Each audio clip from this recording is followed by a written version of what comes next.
Can everyone see the screen there? It's showing? Okay.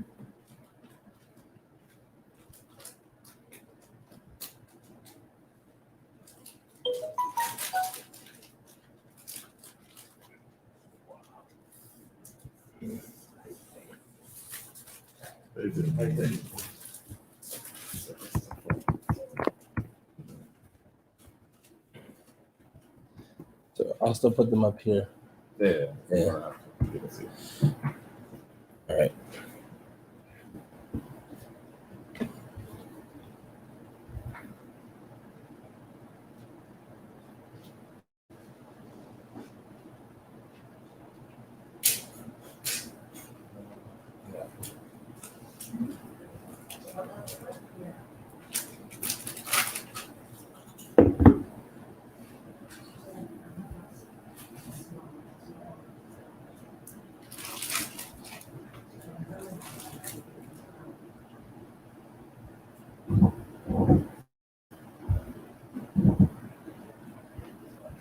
All right, so today's quick lesson we're going to do is the biblical concept of the devil. And it's important because, again, when we're shedding ourselves of the world, something that the world's theologies and beliefs have taught us about, we already dealt with heaven and hell. Now we're going to, dealing with the biblical concept of the devil is not what our people have been told. So if you guys can see the screen, I want to pull up this image. Can anybody see this? This guy doesn't exist. So, as I know, many Christians actually believe this here is what the Bible describes as the devil, a red guy with horns and a pitchfork, and he's poking at you somewhere underneath the earth. But today using the scripture, we're gonna show what actually is biblical. So let's start with the book of Revelation, chapter 2, verse 10.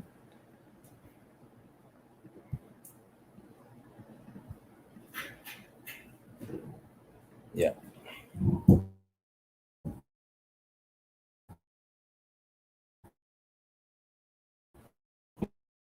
To prison, that ye may be tried, and ye shall have tribulation 10 days. Be thou faithful unto death, and I will give thee a crown of life. Right. So here we have Christ himself telling the church, the devil will cast some of you into prison. Now, does anybody know who was casting the apostles into prison? Right. And who else? The Roman. You said the Romans? The government, right? Which would be the Romans at that time.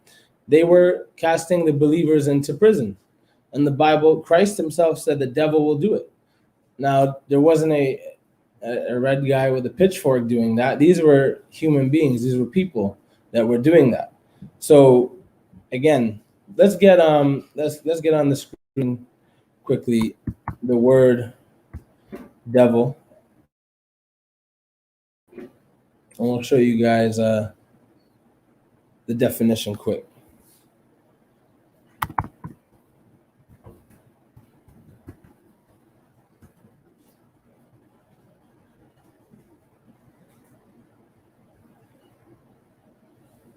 All right, so we're going to get the word Satan as well, and we're going to get devil.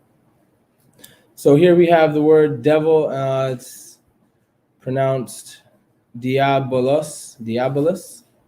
All right, it says prone to slander, slanderous, accusing falsely, calumniator, false accuser, slanderer, applied to a man who by opposing the cause of God may be said to act the part of the devil or to side with him. Right? Now let's get the word for Satan. Let's get let's hold that. We'll get the next verse and then we'll get the definition for it because they use that word in the next verse. Let's get Matthew 16:23.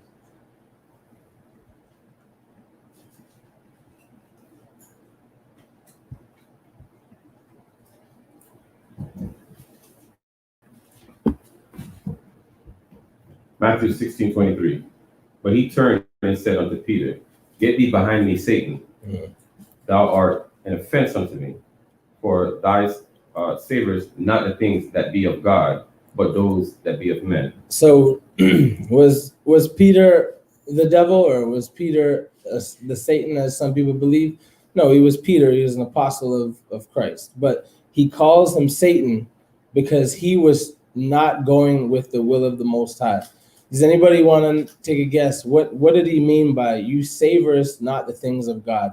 What's the context here? What's about to happen? Who knows? Brother Alton.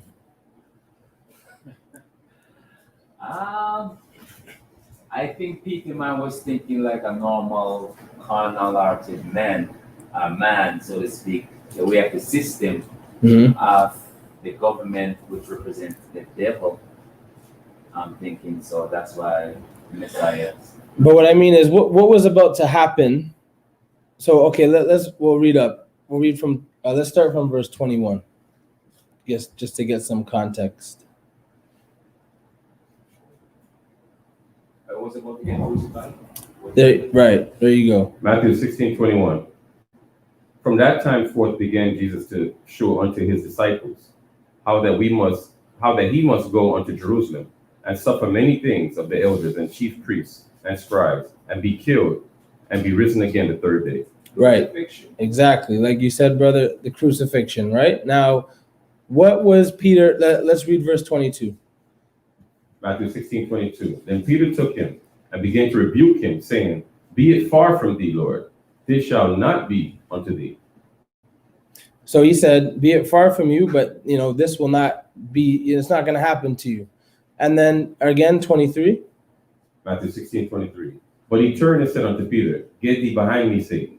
Thou art an offense unto me, for thou savorest not the things that be of God, but those that be of men. So Peter was opposing God's will. And what was God's will? It was for his son to be crucified for the nation of Israel. So just by Peter doing that, he became an Satan. Or let's get the definition. It means adversary. So let's go to that in Matthew.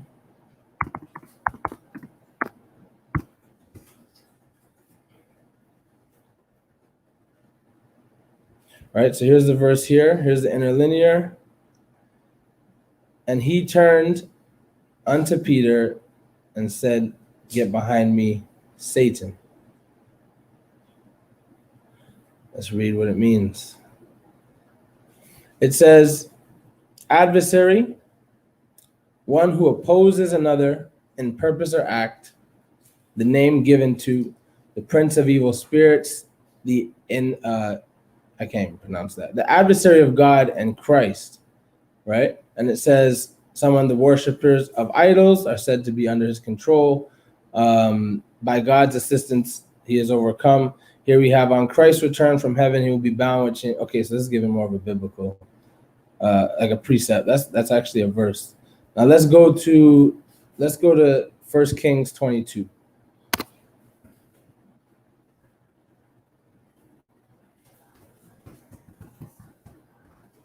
And I think it's verse 19. Yeah.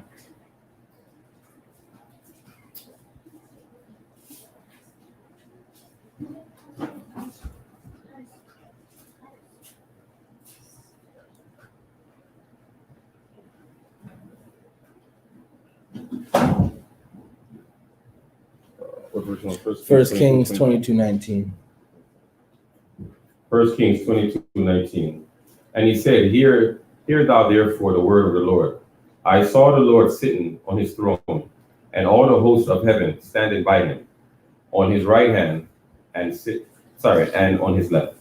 Right. So here we have the Most High. So it's a vision. He's seeing the Most High in the throne room with all the hosts of heaven. Right? Keep reading. Verse 20. And the Lord said, Who shall persuade Ahab that he may go up and fall at Ramoth Gilead. Yeah, Ramoth Gilead. And one said on this matter, and another said on that matter. 21. And 21. And there came forth a spirit and stood before the Lord and said, I will persuade him. So the Bible says there came a spirit to persuade him, and he said, I'll go. That's what he said to the Most High. He said, I'll go, I'll persuade the king Ahab that he goes and falls at this war. So now this was a spirit that came out of the counsel of the Most High. Now that's very far and very different from what Christianity teaches, because this is the host of heaven. There's no so-called fallen angels in the host of heaven, right? They've fallen. And again, let's read 22. 1 Kings 22:22. And the Lord said unto him, wherewith? And he said, I will go forth, and I will be a lying spirit in the mouth of all his prophets. And he said, thou shalt persuade him, and prevail also. Go forth and do so. And the Most High commanded him, said, go forth and do it. And that spirit obeyed. That wasn't the devil. That wasn't a fallen angel. That wasn't the Satan as a Christian believe. But this was a spirit who was, whether to do good or to do evil, he was to carry out the Most High's will, right? And him going to oppress that man and cause him to fall, that was the Most High's will. It doesn't mean that's the devil. Let's get Job, the first chapter, because the same thing happens here in Job. Job, let's go to Job chapter 1, verse 6.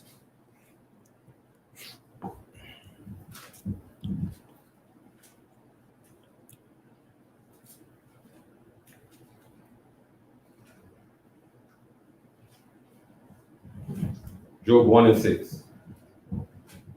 Now there wasn't a day when the sons of God came to present themselves before the Lord, and Satan came also among them. Right, keep reading. 7. And the Lord said unto Satan, whence comest thou? And Satan answered the Lord and said, from going to and fro in the earth, and from walking up and down in it. All right, so there's another council in heaven, as 1 Kings 22 described, and Satan shows up to this council, and the Most High says, where do you come from? He says, from going to and fro and walking in the earth. Read verse 8. Verse 8. And the Lord said unto Satan, hast thou considered my servant Job? There is none like him in the earth, a perfect and upright man, one that feareth God and escheweth evil. So everybody know what's going on here. Job is about to be tested or tempted by, this spirit. Keep reading. 9. Then Satan answered the Lord and said, does Job fear God for naught? 10. 10. Has not thou made an hedge around him and about his house and about all that he has on every side? Thou hast blessed the works of his hands, and his substance is increased in the land. So now this Satan is reasoning with the Most High and saying, well, he's your faithful servant, but you've blessed him, you've put an edge about him. So no reason, there's no wonder why he reverences you so much. And let's see what happens in verse 11 and 12. 11. But put forth thy hand and touch all that he has, and he will curse thee to thy face. 12. And the Lord said unto Satan, behold, all that he has is in thy power. Only upon himself put not forth thy hand. So Satan went forth from the presence of the Lord. Now notice, if Satan is a fallen angel, now keep in mind what a fallen angel is an angel that rebels against the Most High. Why did Satan only do what the Most High commanded? The Most High said, go, all that he has is in your power, just don't harm his body, basically. And the Satan, he did exactly what the Most High commanded. He didn't rebel. This is after the so-called rebellion in heaven that everybody interprets from the book of Revelation, which we'll go to that. We're going to go to that a bit later. This is after that. This is around the time of Job. Some say this is around the time of the patriarch Jacob. We're not sure of his nationality, but either way, he didn't rebel against God. He did exactly what he said. He said, go, all that he has is in thy power, only upon himself put not forth thine hand. Don't touch him, don't hurt him, but all he has, all the stuff you just accused him of, for the reason why he reverences me, you can take that away. And this spirit obeyed, right? So going back to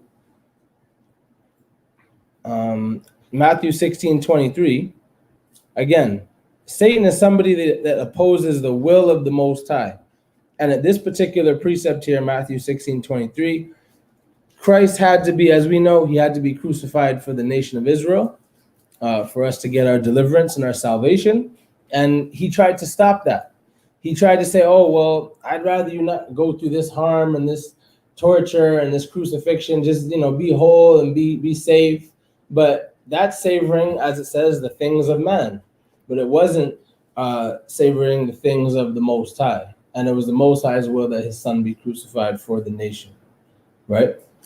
Let's drop that. Let's get 1 Thessalonians 2:16.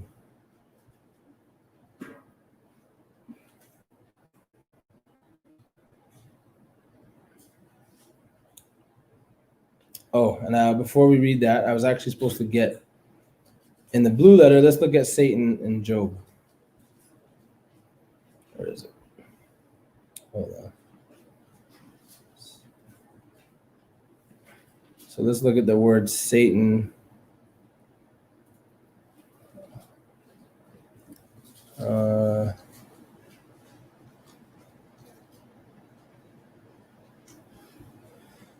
right, here's Satan, the blue letter. Everyone can see the screen. So we got adversary, one who withstands, adversary in general, personal or national, or just Satan. Let's go to, what was it? That was the usage, right? Which one? That was the usage. Where was the Give a definition. definition? It's a strong definition. Oh, here we go. Okay. So it says in the Strong's definition, 87853, an opponent, somebody who's opposing, like your opponent, especially with the article prefix Satan, the arch enemy of good, adversary Satan, withstand. So what is he being an enemy of? What is he withstanding? Again, we know Peter wasn't the devil, but at that time he was withstanding the Most High's will, right? Just like Satan offered to go against the Most High's righteous servant Job, and the Most High let him.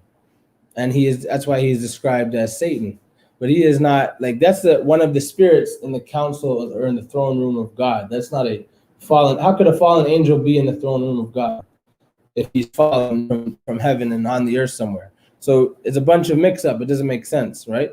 Let's read what you got there. 1 Thessalonians 2:16.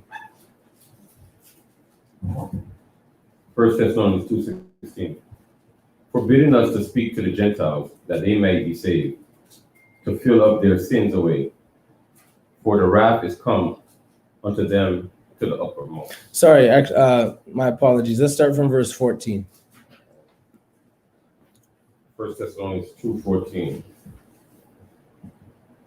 For ye, brethren, became followers of the church of God, which is in Judea, are in Christ Jesus. For ye also have suffered like things of your own countrymen, even as they have to the Jews. Right. So now he's saying we've been suffering for Christ, and he's saying even as they have of the Jews. And as we know, the Jews at the time, in this context, the non-believers, they were doing a lot of persecuting to the church, right? We all know that. Let's keep reading. 1 Thessalonians 2:15. Who both killed the Lord Jesus and their own prophets, and have persecuted us, and they please not God, and are contrary to all men. All right, so they've killed the Jews have killed their own prophets. Their ancestors obviously have killed the prophets. They've killed the Messiah. They're persecuting the called out ones, the church. Right? Keep reading. 16. Forbidding us to speak to the Gentiles that they might be saved, to fill up their sins away. For the wrath is come upon them to the uppermost. So he's saying these are the Jews he's describing, right? We're forbidding them to speak to the scattered Israelites, the Gentiles, that they might be saved. And then it says to fill up their sins always, for the wrath of God has come upon them. Still talking about the Jews to the uttermost. All right, let's read 17 and 18. 17.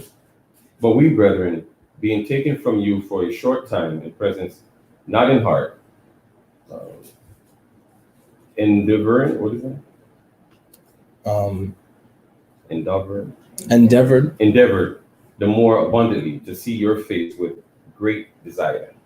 18. Wherefore we would have come unto you, even I, Paul, once again, but Satan hindered us. But who? But Satan hindered us. Who? So let's hear from you. Who hindered them? Who stopped them? As we just read in the context. But who was it? The evil spirit. Well, what did we read? Who was oppressing them? Who physically was oppressing them? We just read it. Who? No. You mean Saul or you mean Paul? Who did we just read? They killed the prophets. They killed Christ. They persecuted the church, the Jews, exactly. So here now, Paul just called the Jews, these are non-believers, Satan. We're not making this up. This is just what the Bible is describing. And we can assume it's talking about, well, this is a higher spiritual force, but we have to be, down to earth with the text and teach exactly what it's saying. And he literally called them Satan, just like he called the Roman government Satan or the devil. He called them the devil for persecuting the saints of the church, which is obviously going against the Most High's will. It's his purpose that Christ came to die for the called out ones, the set apart ones, and now we have some outside force persecuting them. They would obviously be going against God's will, right? Yes, that's to say anyone who have the characteristic of Satan, take on that characteristics, it's called Satan. So it could be individual person, organization, anybody, right, that take on the characteristic also basically on the name of Satan, right? So the characteristic, like the things that they do. Yeah, they can take on the characteristics of Satan. Is that what you're saying? Yeah, so because it's saying that the people when they say Paul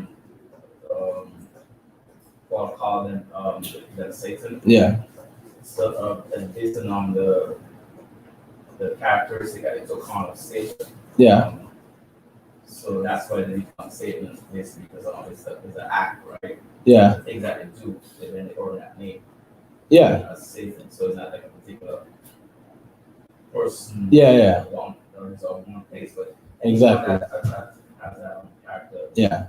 Exactly. The brother's right. It's exactly what's going on. They're taking on the characteristic of what the word Satan means. We read it in Job. It's someone that opposes the will of the Most High. Sister? Yeah, I was just going to say someone who opposes good. Right. Right, someone who opposes good. Right? So that will show you. Again, and if we have to assume that there is some, I don't know how this term, fallen angel, I don't think that term is even in the Bible, fallen angel. I don't see that nowhere. You have to assume that there's a fallen angel, or even worse, what Christianity has taught us, there's a red guy underneath the earth with a pitchfork just waiting for you to fall there. There's that guy who is the Satan. Again, remember, that guy doesn't exist, and the Bible doesn't describe that, right? The Bible doesn't describe that. That's what's most important. Satan is just somebody that opposes the will of the Most High, like Brother Chris said. At this particular instance with Paul, the Jews, the non-believing Jews were doing that, the Pharisees, right? So we have to come to that conclusion and just stay based with the text. If there was an account of some sort of fallen angel, it would have been in Job, which is like the closest you can get. But the problem is he obeyed God. If he obeyed God, that's contradictory to a fallen, rebellious angel, right? He can't do anything beyond what. Right. Exactly. Right. Any spirit that goes out to carry out the evil will or the Satan's will, they can't do anything beyond what the Most High tells them to do. But the definition of a rebellious fallen angel is opposite. They're rebelling against God. They're not going to listen to God. So those two factors, that whole concept just falls apart, right? So let's get the next verse.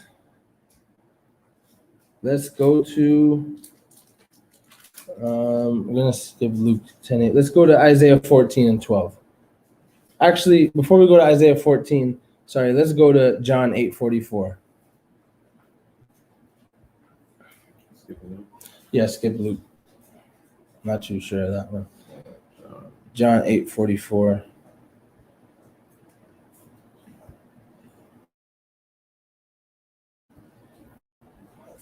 Oops.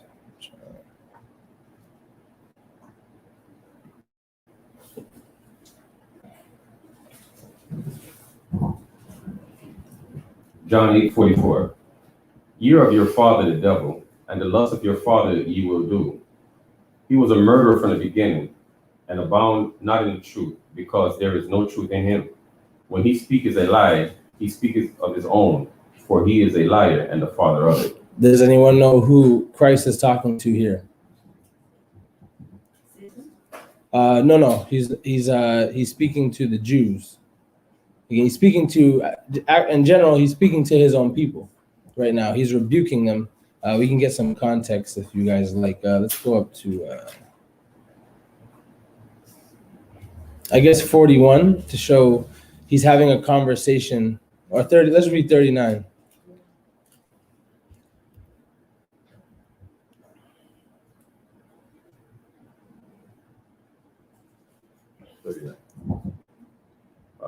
John 8:39. They answered and said unto him, Abraham is our father. Jesus said unto them, if you were Abraham's children, you would do the works of Abraham. All right, so these are the children. These are our people he's speaking to right now. They said we're Abraham's descendants. So these are, the Jews, right? Israelites. But then in 44, he says, you are of your father, the devil. What does that mean? It's because these, especially this particular group at this time, the Pharisaical sect, right? They were doing a lot of things that were opposing the will of the Most High. First and foremost, against the Messiah. They were against the Redeemer of our nation, right? They were against him. What else did they do? They taught statute. What was it? They taught doctrines of men as commandments of God, right? Number 3, they did was they had league with the Romans. They were tied up, or as some people put it, in bed with the Romans to get their their help, their blessings, whatever. To get a precept, let's go to just to prove that. Let's go to John 11:54.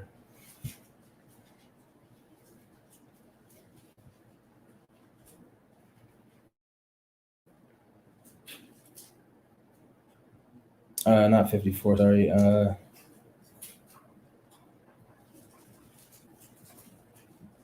One sec.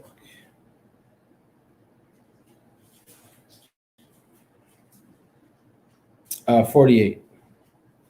11:48. We'll start from 47, actually. Sorry.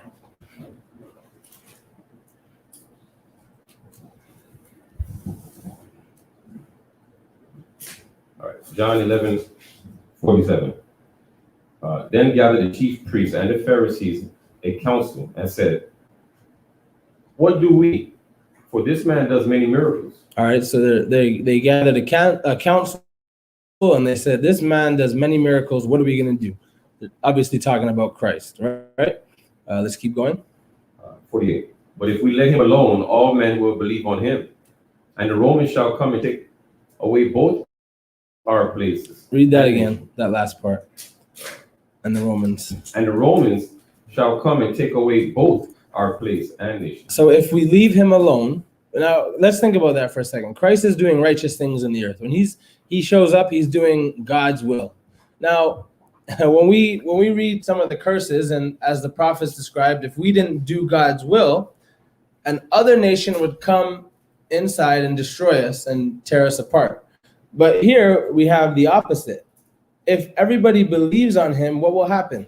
The Romans shall come and take away both our place and nation. Why is that opposite from us rebelling, the Babylonians coming and destroying us and taking us away? This is opposite because at this time, we're not our own, sovereign nation?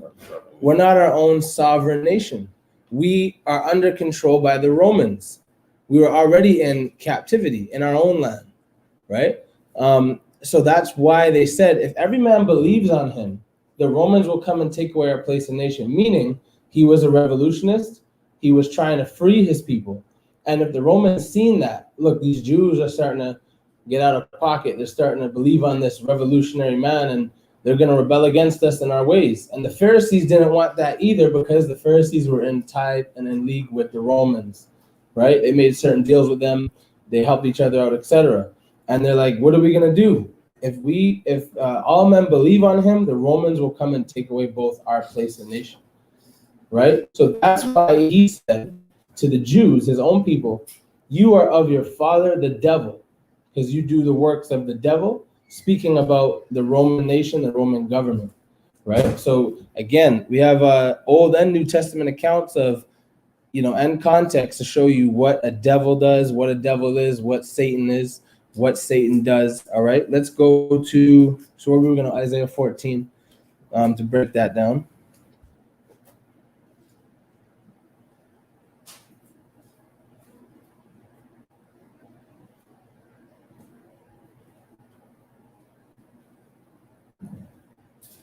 Isaiah 14 and 12. How art thou fallen from heaven, O Lucifer, son of the morning? How art thou cut down to the ground, which did weaken the nations? For thou hast said in thine heart, I will ascend into heaven, I will exalt my throne above the stars of God. I will sit also upon the mount of the congregation in the sides of the north. Okay, so we've all heard the term Lucifer, right? So let's, again, starting up, we'll start from verse 4, and let's read what it says. Isaiah 14 and 4. That thou shalt take up this proverb against the king of Babylon, and say, how has the oppressor ceased? The golden city ceased. Right? So this is a proverb against the king of Babylon, or AKA Lucifer at the time, because he was taking on that role of a devil or Satan and oppressing the children of the Most High. All right. And it says, how has the oppressor ceased? So now he's about to describe a parable. So again, going back down to, let's go to 14. We read in 12 and 13, this man, king of Babylon, was gonna, he said he will ascend into heaven, and he's gonna exalt his throne above the stars of God, and he will sit upon the mountain of the congregation. Let's keep reading. What verse now? 14. All right. I will ascend above the heights of the clouds. I will be like the Most High. Yet thou shalt be brought down to hell, to the sides of the pit. Mm-hmm. They that see thee shall narrowly look upon thee, and consider thee, saying, is this the man that made the earth to tremble? Is this the angel? Is this the man that made the earth to tremble, that did shaken kingdoms? Right. So this, again, this is the king of Babylon. It's describing a man, somebody who is going against the will of the Most High and oppressing his children. So this is clearly not, again, some fallen angel or some red devil under the earth, right?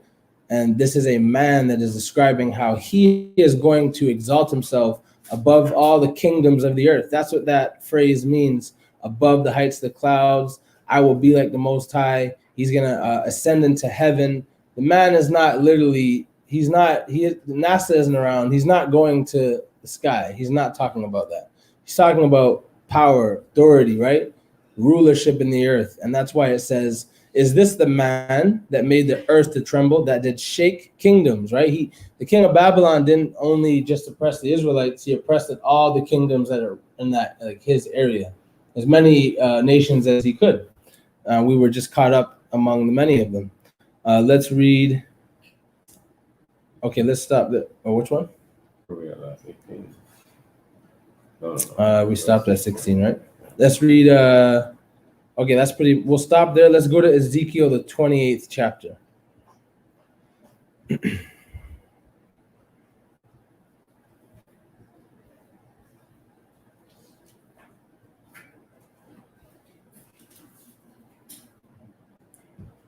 Ezekiel 28 and 12. Son of man, take up this lamentation unto the king of Tyrus, and say unto him, thus says the Lord God, thou thou sealest up the sum, full of wisdom and perfect in beauty. Sorry, 1 second. It's a little slow to post the verse on the screen. Okay, read that one more time. Ezekiel 28:12. Son of man, take up this lamentation unto the king of Tyrus, and say unto him, thus says the Lord God, thou sealest up the sums, full of wisdom and perfect in beauty. So he says, Son of man, take up a lamentation upon the king of Tyrus, and say unto him, so this is for him. Everything we're about to describe going forward, or everything the Bible is about to describe, we know who he's talking to. He pointed him out. So there's no reason to assume, and what people call eisegete, which is adding things into the text. We don't got to do that, because he said exactly who he's talking to. This is a prophet of God. He knows what he's doing, right? Let's read verse 13. 13. Thou hast been in Eden, the garden of God. Every precious stone was thy covering: the sardius, the topaz, the diamond, the beryl, the oxen, and the jasper, and the sapphire, and the emerald, and the carbuncle, Yeah. and gold, the workmanship of thy tobrats, and of thy pipes was prepared in thee in the day that thou was created. So was the king of Tyrus in the Garden of Eden? Anybody? Does anybody know? Was the king of Tyrus in the Garden of Eden? All right, so you guys said no, but he was. What does it mean, though? Was he in the garden with Adam and Eve? No. Let's get a precept. Let's go to Ezekiel 31 and 8, just to show you guys what is going on here. What does he mean by the Garden of Eden?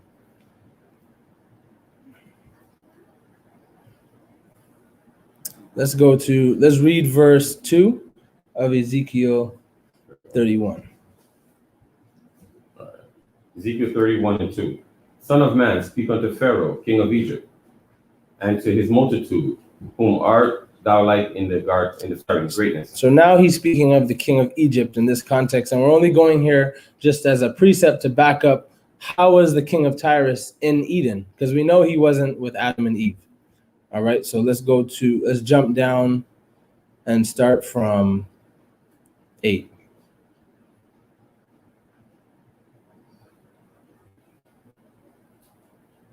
Thirty-one and 8. The cedars in the garden of God could not hide him. The fir trees were not like his broad, and the chestnut trees were not like his branches. Nor any tree in the garden of God was like unto him his beauty. Right.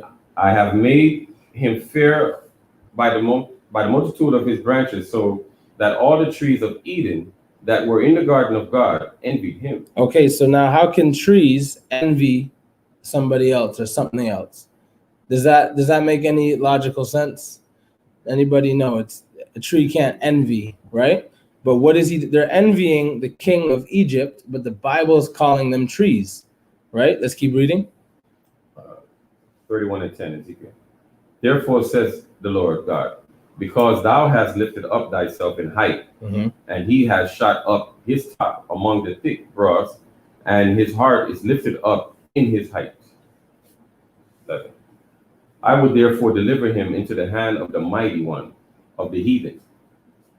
He shall surely deal with him. I have driven him out for his wickedness. Right. Now, at the time that this particular time frame Ezekiel is talking about, it's when the nation of Egypt tried to exalt themselves. Again, they tried to rise in power and also partake of the oppression of the Israelites as we were going through it with Babylon, right? Egypt also tried to join in and take part. Many nations tried to, Babylon being the forerunner, the most important one, but along with the Ammonites, right? We had the Edomites try to do it. Obadiah 1 talks about when the Babylonians came in, Edomites stood at the gate saying, oh, they're trying to escape, right? Catch them, don't let them leave. That's what Obadiah described.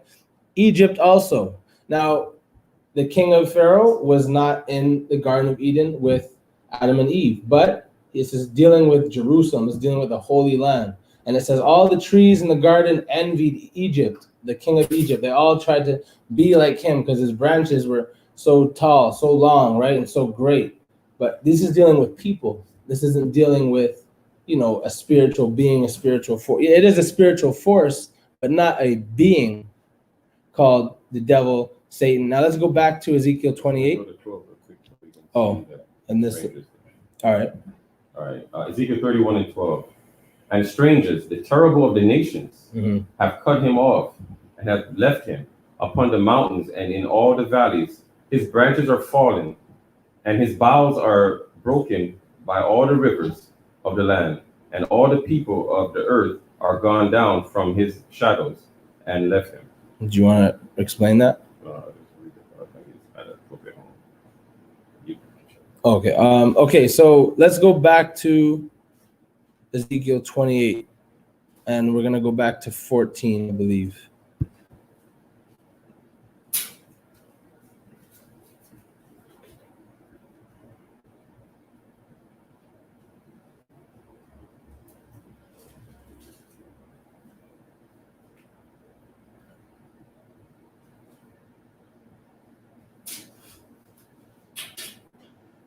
Ezekiel 28 and 14. Thou art the anointed cherub that covereth, and I have set thee so.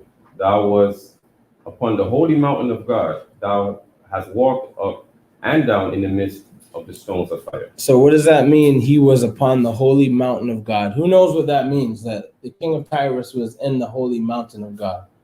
Does anybody want to take a shot?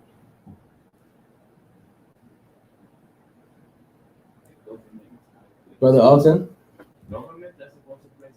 The government, exactly. That's exactly what a mountain is described as the Bible. God doesn't care if he was literally on top of a mountain. Why would that even be addressed? Like, there's mountains all over the earth. Do you think God cares about that? No, it's dealing with the government. He was in the midst of the government of Israel. He tore us apart. He tore down our kingdom. He rooted us up out of the earth, right? This is talking about a government, not a holy mountain. We can get let's go to a quick precept to back up that claim. Let's go to Micah chapter 2. Micah 2, I believe it's Micah. Hold on. Yeah, Micah chapter.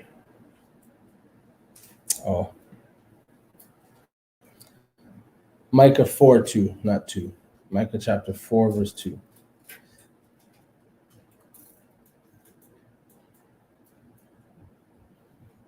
Micah 4, verse 2. Sorry, start from 1. Verse 1.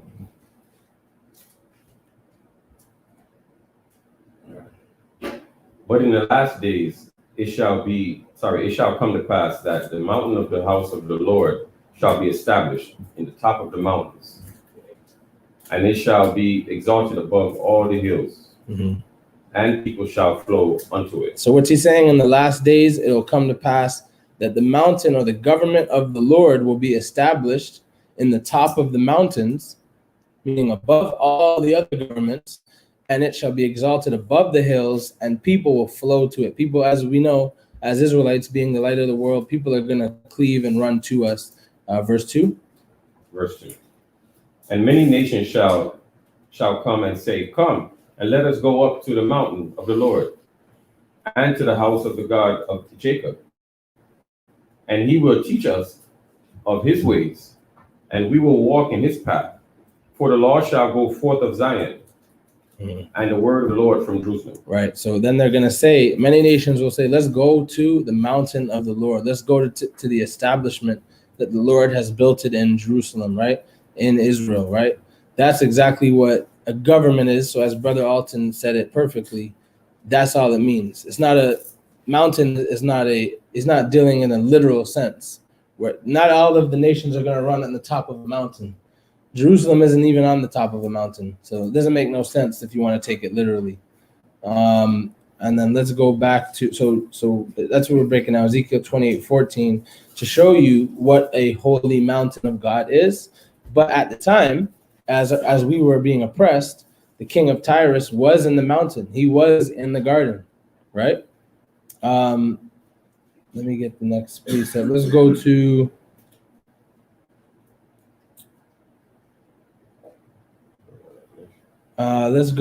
actually. Let's read verse 16 of Ezekiel 28 quick.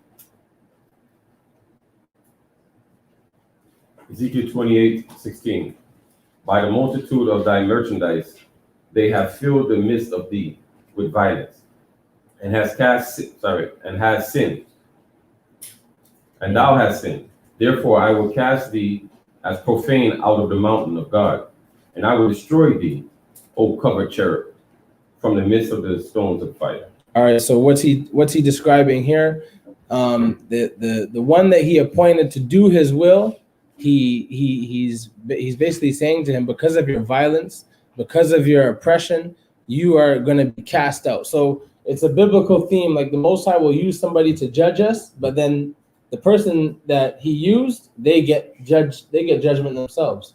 That's what happened to Pharaoh. He brought up Pharaoh to, we had to go through oppression in the land for 400 years or so. And then when it was time for us to leave, he oppressed Pharaoh, even though God was the one who did that to us. So it's a constant theme among the rise and fall of nations that come against us, just like this one here. So he's saying, by your multitude of merchandise, you've filled the midst of thee with violence, thou hast sinned, and I will cast thee out as profane out of the mountain of God. So he's basically saying, I'm going to kick you out of being in charge of my holy mountain. Let's get a precept. Let's get Daniel chapter 4, and I think it's 17. Yeah. Daniel 4:17. Daniel 4:17. This matter is by decree of the watchers, and the demands by the word of the holy ones, to the intent that the living may know that the Most High ruleth in the kingdom of men, and giveth it to whosoever he will, and set it up over it the basis of men. Right. So now this whole chapter was about King Nebuchadnezzar, right?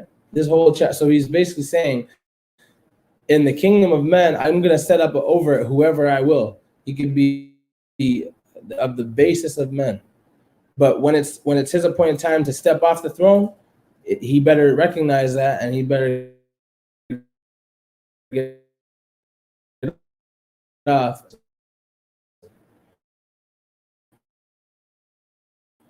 Whoever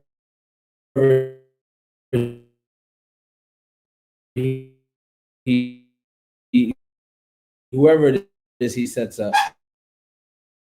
And then I want to get one more. I think it's Ecclesiasticus 11. Ecclesiasticus, the 11th chapter, and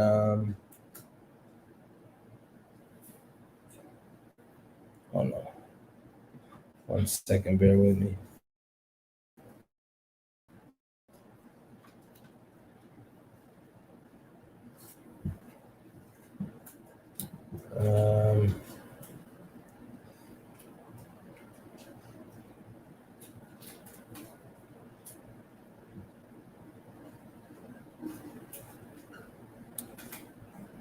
Let's read. So it's not 11, it's chapter 17, verse 17.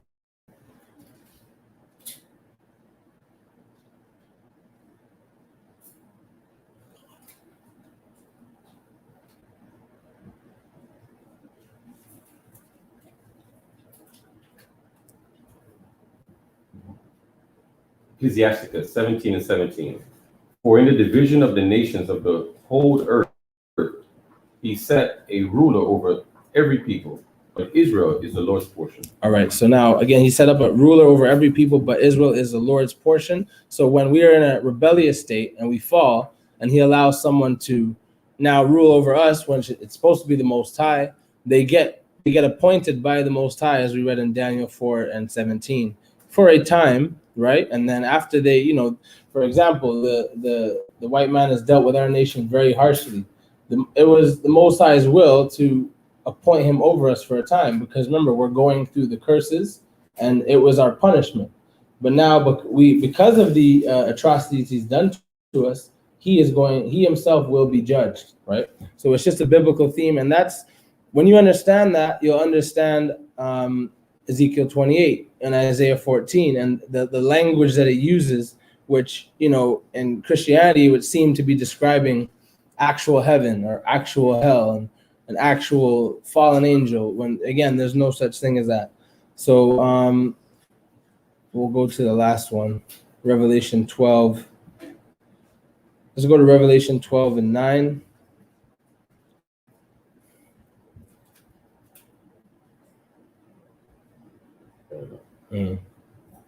Revelation 12 and 9.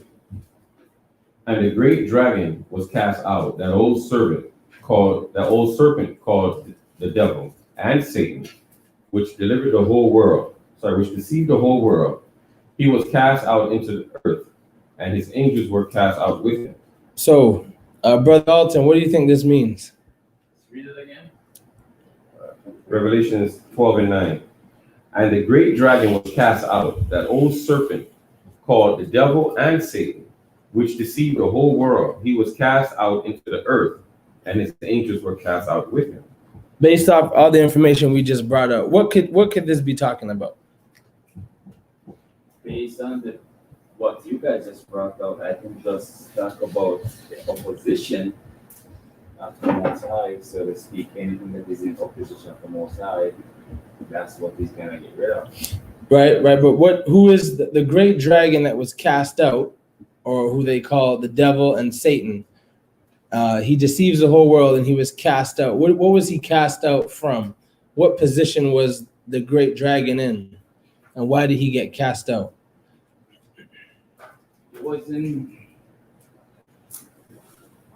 It was Lucifer, the head angel, I suppose, as they say. Mm-hmm. And he was cast out because he made war against the Most High and his holy the angels. Mm-hmm. So he cast out because he wasn't on the same. He wanted to be like the Most High. Right, but now in this, historically, John the Revelator, who's writing this, he's now remember, we know Rome is like the final beast that Daniel prophesied. Rome with the toes, the 10 toes that spread out. That's dealing with Rome, the emperor, and how it's influenced the European nations, etc. Right? So he's speaking of Rome, and he's also relating it to calling them the great dragon, that old serpent. But he says it's also, remember, it's a future prophecy, and this is describing his fall out of a position. Think about what we just brought out, Rome, right? But think about how we just brought out the king of Babylon and the king of Tyrus. They were at such an exalted position. They were above all the governments of the earth. And Rome today, because of the work of Alexander the Great, they've conquered the whole world, basically. They're in charge of the whole world. And now this is describing their fall. That great dragon was cast out, that old serpent called the devil and Satan. Remember, devil means deceiver. Satan, somebody who's opposing the will of the Most High. And all his angels were cast out, all the workers that are doing his will, right? So this is what the writer is thinking about in his mind as he's prophesying this.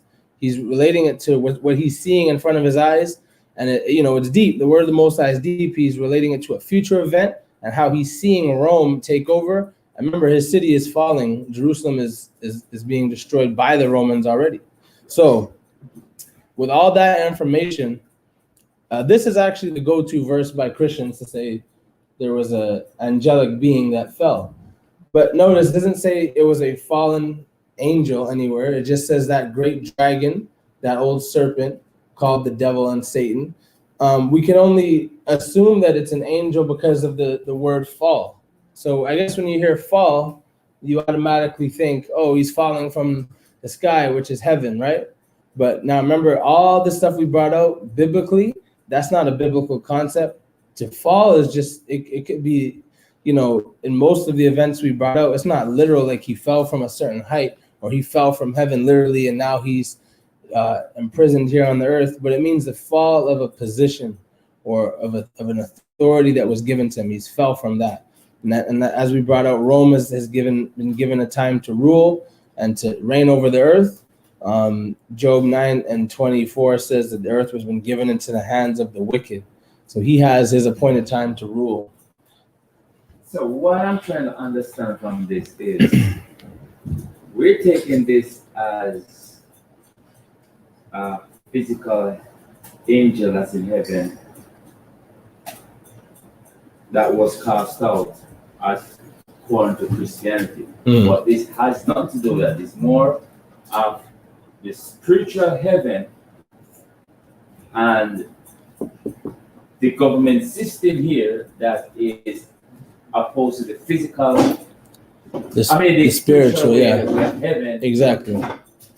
is going to be cast out Right. and go down. Right, exactly. The king of Tyre was above all nations, and Yeah. he was put low. Right. Nebuchadnezzar, for example, the perfect example. Yeah. He was above all nations, he was put low and humble too.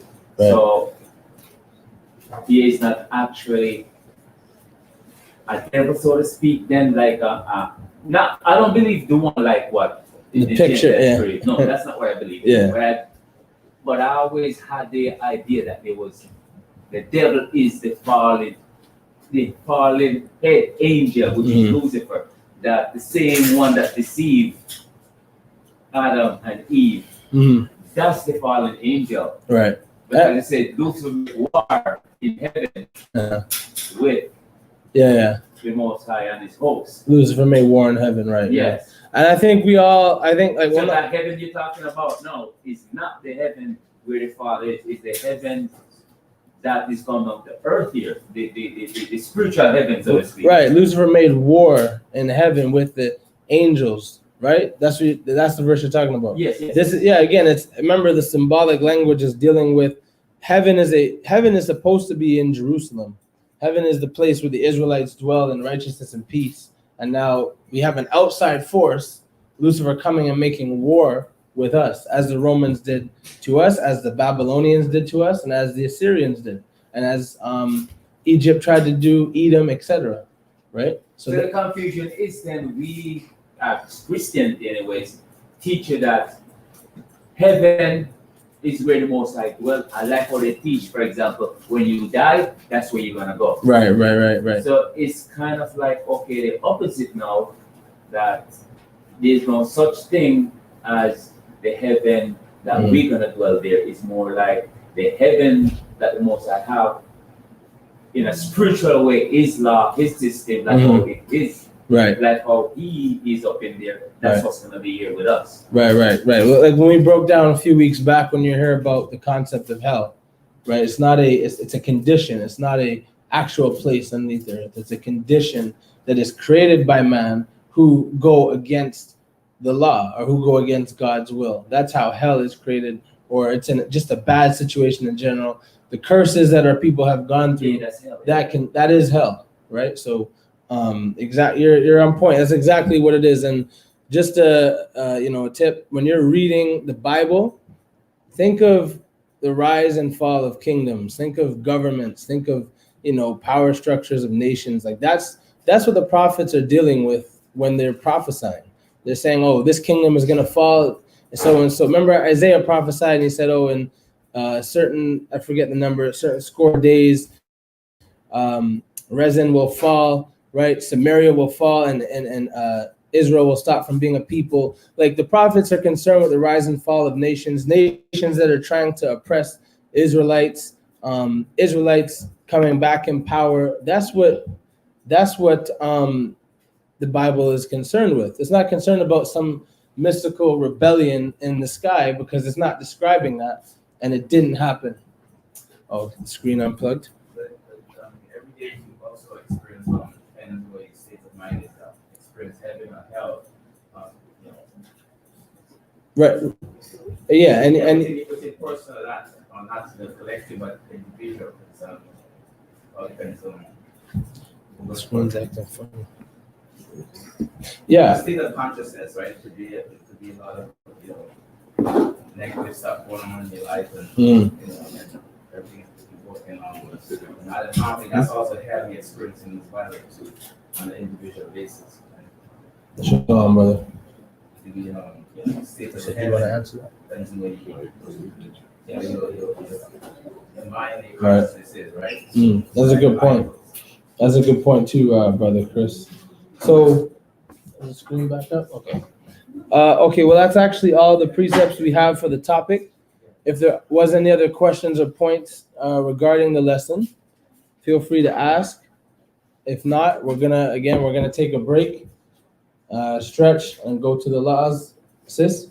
I think sometimes we use phrases Mm-hmm. and they mean literally what we say, but we don't necessarily have a broader meaning. Because like for instance, the phrase, oh, the person is catching hell, Mm-hmm. right? Mm-hmm. It's a situation that's literally happening, Right. but you're not really, when it comes to analyzing what hell is, you're actually looking for a physical place beneath where you're actually standing.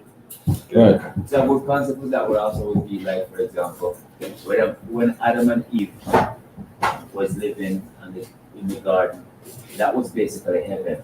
Exactly. So once they disobeyed the way of the Most High, hell came upon them because now we begin to see that the work, so that the man the woman shall bear kids in pain and in agony. And then from there, Cain killed Abel. And, so basically we live in hell right now in a lot of sense. But as the brother said down there still, it's a condition of your mind of how you think. So it's more of a spiritual way. So you could be living in hell in a spiritual way and also living out of hell in heaven in a spiritual way also. It doesn't actually mean physical things. But for example, Peter, they were thrown in jail, right, for preaching the word, right?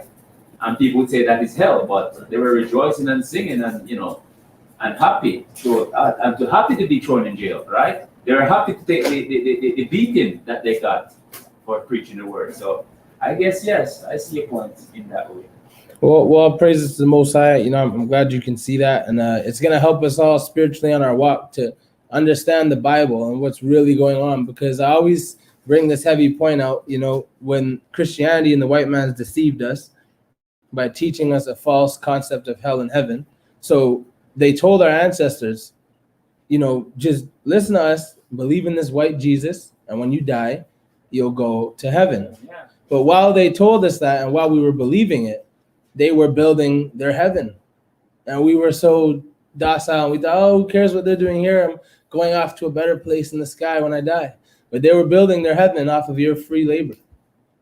So now you know that you know how to fight your battles, and you know how to use the sword properly.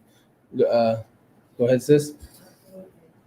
And it's also like you're taught to look outside of your world, so to speak, for whether it's the answers or the issues, when they're right here with us, right? We're actually living, we can actually be living in a state of hell, right? But we're not looking at that we're actually living in hell. We're thinking hell is somewhere else where you're gonna go and, yeah. Right. I guess it's kind of like what Brother Chris and Brother Alton expressed, that heaven, hell is a condition. It's a state of being in a particular condition. So that's what it comes down to at the end of the day, just a condition.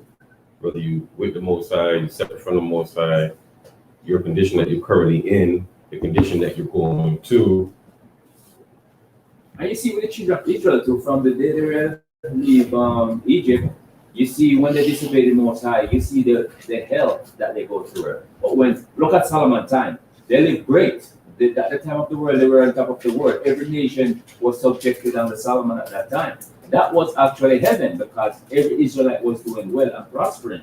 But whenever they step outside and be so to speak, adversary of the Most High, because when you step outside the will of the Most High, you become his enemy. And that's in a sense, that's what Israel came to be, and that's when the hell come upon them. Mm-hmm. Yeah, there's excellent points from everybody. Sis? In Revelation, where it talks about being thrown in the lake of fire, is that a condition too? The lake of fire, that's a different topic. We didn't really bring that out we're gonna go over that, but it's not the condition. The lake of fire was actually like a literal judgment that's gonna happen on the earth. But it's not an actual lake like what you're thinking, like of fire, but it's just more of a description of a serious judgment that's gonna happen with fire, brimstone. It's gonna look like hell, basically, right? But yeah. It's the final destination of where you shall take all the wicked. And then one more thing I want to read before we move on. I'm gonna read something, and then you guys just listen and tell me if this doesn't sound like what we think of as hell. It says, I am the man that has seen affliction by rod of his wrath. He hath led me and brought me into darkness, but not into light. Surely against me is he turned, and he turneth his hand against me all the day. My flesh and my skin has he made old. He has broken my bones. He has builded against me and compassed me with gall and travail. He has set me in dark places as they that be dead of old. He has hedged me about that I cannot get out. He has made my chain heavy. Also, when I cry and shout, he shutteth out my prayer. Right? That's Job. This is Jeremiah. This is the book of Lamentations 3:1, and Lamentations is set right after the destruction of Jerusalem by the Babylonians, and what he's walking through the city basically, and he's seeing his state and his people's state and condition.